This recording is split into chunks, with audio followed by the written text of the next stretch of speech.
सबसे बड़ा काफिर जो जमीन पर कभी जिंदा रहा वही अकेला था, जो हजरत नूह अलैहिस्सलाम के तूफान से बच गया था। और ये काफिर था नबी अल्लाह आदम अलैहिस्सलाम का पोता। ये दुनिया में पैदा होने वाला सबसे बड़ा अजूबा और अजीम कद का इंसान था। उसकी ताकत और कद्र ओ कामत का अंदाजा लगाने के लिए सोचो, जब उसे भूख लगती थी तो समंदर से हाथों से व्हेल मछली पकड़ लेता था, उसे आसमान की तरफ उठा देता, धूप की गर्मी से उसे सेंक कर खा जाता, और जब प्यास लगती तो बादलों को रोक लेता और उनसे पानी पी लेता। उसके लिए जिंदगी बहुत आसान थी। वो जमीन पर जाबिर और फसाद करने वाला था। इल्म की किताबों में जिक्र है कि वो 3000 साल तक जिंदा रहा। जब हजरत नूह अलैहिस्सलाम का तूफान आया तो उस बड़े काफिर औज इब्न उनुक ने हजरत नूह से दरख्वास्त की कि उसे भी कश्ती पर सवार कर लें, लेकिन हजरत नूह ने साफ इनकार कर दिया और फरमाया कि मुझे अल्लाह से इसका हुक्म नहीं मिला। जब पानी ने सारी जमीन को ढक लिया तब भी उस अजीब कद वाले शख्स के घुटनों तक ही पानी पहुंच पाया। फिर हजरत मूसा अलैहिस्सलाम के जमाने में यही औज अपनी बीवी के साथ सीना में रहता था। जब हजरत मूसा अलैहिस्सलाम ने बनी इजराइल को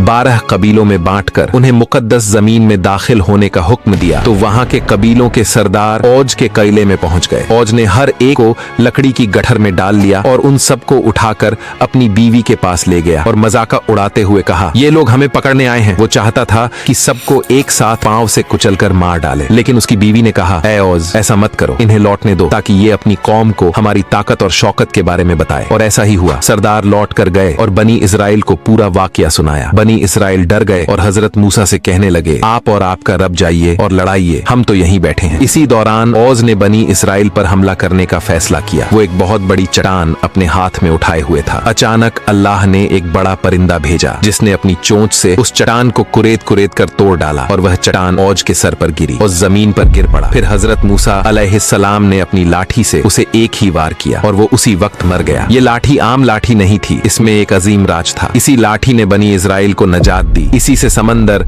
2 हिस्सों में बट गया और इसी ने फिरौन और उसकी कौम को हैरान कर दिया जब वो बड़े अजगर में बदल गई थी। यारो, कमेंट्स में लिखो, ला इलाहा इल्लल्लाह। ये तुम्हारे लिए क़यामत के दिन गवाही देगा। यही है इस कहानी का नूर।